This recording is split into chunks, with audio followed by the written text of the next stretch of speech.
Hi, this is Graham and welcome to my channel. Guys, kung bago pa lang kayo sa channel na ito, ang channel ko ay about sa basic English in Tagalog. So don't forget to click subscribe for more lessons about basic English in Tagalog. So ngayon guys, ang pag-uusapan natin ay adjectives. Ito yung fourth part or pang-apat na bahagi ng ating series about sa 8 parts of speech. So pag-uusapan natin, pag-aaralan natin ngayong araw na to ang adjective. So pupunta tayo sa aking computer para mas maintindihan natin mabuti. Okay? Ngayon guys, ang pag-uusapan natin ay adjective. Ito ang fourth part ng ating series about sa 8 parts of speech. So sisimulan na natin and then ano ba ang adjective? So guys, ang adjective sa Tagalog ay pang-uri. Ito ay nagdi-describe sa noun at nagbibigay ng information kung anong klase ang noun. Ito ba ay malaki, maliit, bilog, square, anong amoy, edad, or saan galing, at ilan. At palagi itong nasa unahan ng noun. Don't forget na ang adjective sa sentence, ito ay palaging unahan sa noun or before ng noun sa isang sentence. So, pwede rin itong after ng verb na is, pero para di tayo maguluhan, sa pinaka-basic muna tayo magfo-focus dahil ito ay ang pinaka-common or pinaka-basic. Dito sa lesson na ito, ang pag-uusapan natin, yung pinaka-basic ng adjective para maintindihan natin kung ano yung adjective at saan ito ginagamit sa isang sentence. So, ulitin ko lang, ang adjective ay nagbibigay ng information or nagdi-describe ng noun. So, adjective describes noun or pronoun. At sa ating previous lesson, napag-aralan naman natin kung ano yung noun. So, yung noun pala, ulitin ko lang, ito ay pangalan ng tao, name of person, name of animals, pangalan ng hayop, bagay, lugar, or idea. Idini-describe ng adjective ang mga noun tulad ng nabanggit ko kanina. Dinidescribe nito ang mga tao, hayop, lugar, or bagay. Ang i-discuss ngayon sa video ito ay ang pinaka-basic lang ng adjective para maintindihan natin at malaman natin kung paano gamitin ang adjective sa sentence or pangungusap. Okay? So, let's start. Here we go. Let's go to our next page or next slide. So, wait guys. And then, ang adjective guys ay always or palaging nasa unahan ng noun. Before the noun, ang position nito guys sa sentence, ang adjective ay palaging nasa unahan ng noun or before ng noun. Makikita natin dito sa example na nilagay ko, ang mga example na adjectives ay big, brown. So, big brown cat. So, dinidescribe ng adjective yung pusa. Malaki, at saka yung kulay niya, yung size, yung kulay. Pati na rin yung pangalawang example na nilagay ko, maliit na itim na aso. So, big brown cat, little black dog. So, yun yung adjective doon. Yung adjective dito guys, yung big, brown, at saka little, at saka black. Yung cat naman at saka dog, ito yung noun na dinidescribe ng adjective. So, makikita natin dito sa aking screen na ginawa ang 8 types of adjectives at ang mga word order nila guys. Magsisimula tayo sa first na adjective. Ito yung quantity. Ang ibig sabihin ng quantity guys, bilang ito, numbers, ilan, isa, dalawa, lima, sampo, ganun. Yun yung quantity, yung dami ng bilang or yung number. Tapos naman sa pangalawang example na nilagay ko, yung word order sa adjective is quality. Kung ito ba'y maganda, sira, ganun. Yun yung quality ng dinidescribe, kumbaga sa word. Tapos sa pangatlong part naman is yung size, kung malaki, maliit, yung size. Tapos pang-apat, yung edad, age, ng dinidescribe nating noun. Depende ito sa noun guys, kung tao, hayop, bagay, or animals. Tapos guys, sa panglima, yung shape. Shape na, bilog, round table, ganun yung ibig sabihin nitong shape. Tapos sa number 6 naman, yung color, kung anong kulay ito, itim, black, or itim, brown. So, yun yung mga order nitong word ng adjective. Tapos sa number 7, yung origin, kung saan ito nanggaling, saan galing yung noun. For example, yung round table, from galing sa Japan, sa Pilipinas. Yun yung origin kung saan nang galing. Tapos yung number 8 naman guys, yung materials, ito ba'y gawa sa kahoy, sa bakal, ginto. Yun yung materials na dinidescribe, kumbaga i-describe sa adjectives. So ulitin ko guys, ang adjectives ay palaging nasa unahan ng noun. Before the noun, yung adjective sa isang sentence. Example nito guys, big brown cat, little black dog. Tapos, yung 8 types of adjectives at ang word order nila. Palagi nating tatandaan guys yung word order kasi ito yung word order ng adjectives sa English. Kasi kapag hindi natin ito sinunod yung word order, ito'y mag-cause ng confusion or makukonfuse yung inyo pong kausap or yung nagbabasa ng ginawa yung sentence, makukonfuse pag sinabi nating example.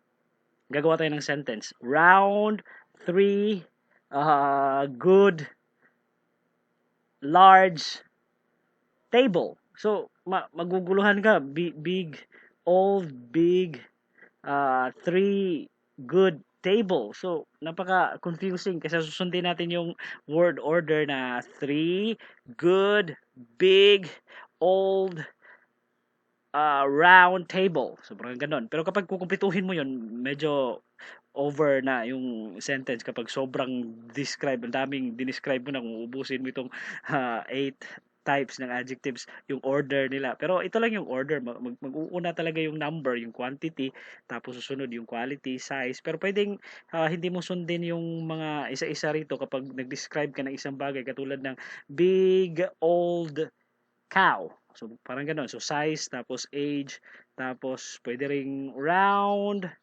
table. Ang ganun. Round table. So, yun yung mga common examples dito sa adjectives na aking ginawa. So guys, dito sa slide na ito dito sa screen na makikita niyo, ito yung ginawa kong example ng mga adjectives na na-compile ko. So guys, ito yung mga common adjectives lang, meron pang marami sa makikita niyo sa Google. I-search niyo lang sa Google yung mga adjectives. Itong adjectives na to is ito yung pinaka-common lang ng mga adjectives, tapos babasahin natin isa-isa para maintindihan natin itong, or I mean dagdag na rin ito sa ating vocabulary. Kasi mas maraming vocabulary, mas maganda, mas gagaling tayo ng mas gagaling sa English. So, ngayon guys, simulan natin sa first row ng ginawa kong makikita nyo dito sa chart or dito sa table, ang appearance. Ito yung itsura. Adjectives about sa appearance. So, ang first word na nilagay ko sa appearance is attractive. O, yun. Ang pinakaunang nilagay ko, attractive. Tapos, bald. Yun yung panot. Kalbo. Bald. Ibig sabihin nun. Tapos, beautiful. Maganda. Chubby. Yes. At saka, clean. Malinis. Elegant. And then, fit. Tapos, gorgeous. Oh, gorgeous. Adjective. That is an adjective word. An adjective word, gorgeous. So, ito yung mga example dito na nilagay ko is mga common adjectives lang ito. Makikita nyo, mas marami kayong makikita. Kumbaga, kung mag-search kayo sa Google, search nyo lang, type nyo lang doon yung mga common adjectives para dagdag rin sa ating vocabulary. Tapos, continue natin guys. Sa next row naman ng aking example na nilagay is yung positive personality. Yung personalidad mo, yung positive na personality. So, ang nilagay kong word, yung example is ambitious, ambisyoso. Yun yung mga positive personality yun eh. Para sa akin. And then, brave, matapang. Tapos, calm, kalmado. Delightful. And then, eager, faithful. Tapos, gentle. And then, happy! Of course, that is a positive personality. Being happy is a positive personality. So, yun yung mga example na nilagay ko rito sa chart. Tapos, sa pangatlong row naman, ang nilagay ko sa negative personality naman, ito yung mga negative na personality. Yung mga hindi magandang personality. Kumbaga, negative personality. Kaya sa negative personality. So, magsisimula tayo sa first word. Angry. Galit. I'm angry. Clumsy. Yung clumsy, yung parang ano yun eh, tanga, parang ganon. So, I mean, ewan ko lang kung tama ba ako yung tamang translation sa Tagalog. Clumsy, tanga ba? Basta clumsy. And then, defeated, embarrassed, and then, pahiya, embarrassed. So, fierce, and then helpless, jealous, seloso, or nagselos. Selos yun sa Tagalog, selos. Jealous, lazy, tamad. Tapos guys, sa size, yung adjectives naman na kinolekta ko for size is big, malaki. Colossal, malaki yun, malaking malaki. Colossal building in Makati. So parang ganon. Tapos gigantic, yun, malaking malaki rin yung gigantic. Yun yung mga example lang nilagay ko. Mga common examples lang naman po ito. Tapos yung huge, malaki rin. Tapos immense, large, and then little. Tapos, yung last word is massive. Ito lang yung pinaka-common guys na example ng mga adjectives. Meron pa kayong makikitang maraming adjectives sa Google. Pero itong nilagay ko is dagdag lang to sa ating vocabulary para mas lumawak yung ating vocabulary. Tapos, mas gagaling tayo sa English. So, yun yung pinaka nilagay ko rito, yung pinaka-common lang muna. Tapos, I hope guys na meron kayong natutunan sa ating lesson ngayon. So, i-recap lang natin yung ating napag-aralan ngayong araw na to. So, babalik tayo sa pinaka-first slide. Adjective. Ano ba yung adjective? Ang adjective sa Tagalog ay pang-uri. So, ang adjective ay nagdi-describe sa noun.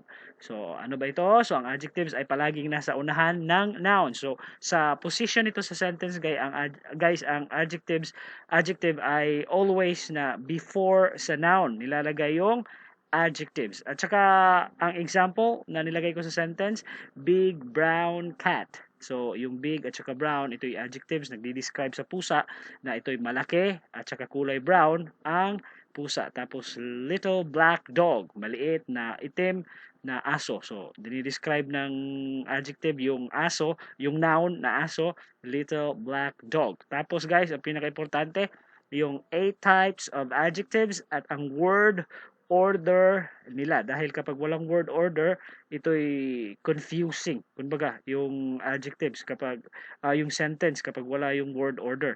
So magsisimula tayo sa number 1, ang word order, yung quantity, yung dami, quality, gaano kaganda, bago ba, luma, at saka size, yung laki, age, edad, shape, color, origin, at saka materials. Okay? So guys, hindi lang ito yung adjectives. Marami pang adjectives. Itong diniscuss ko ngayon is yung pinaka basic lang para maintindihan natin kung ano yung adjectives at malaman natin paano ito gamitin.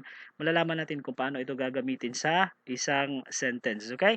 So, yun lang ang pinaka simpleng explanation nito guys. Huwag nyo lang kakalimutan na ang adjectives ay nagdi-describe ito sa noun. At saka palagi niting tatandaan na ang adjectives, ang position nito sa sentence ay always itong nasa unahan or before ng noun. So I hope may natutunan kayo sa ating lesson ngayon, and then please don't forget to click subscribe for more videos about basic English in Tagalog.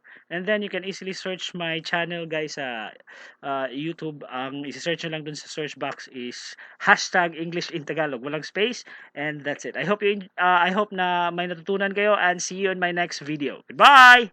If you have any questions or suggestion, comment nyo lang sa baba, and you can easily search my channel on YouTube. Just type #English in Tagalog, walang space, and don't forget to click subscribe for more lessons about basic English in Tagalog.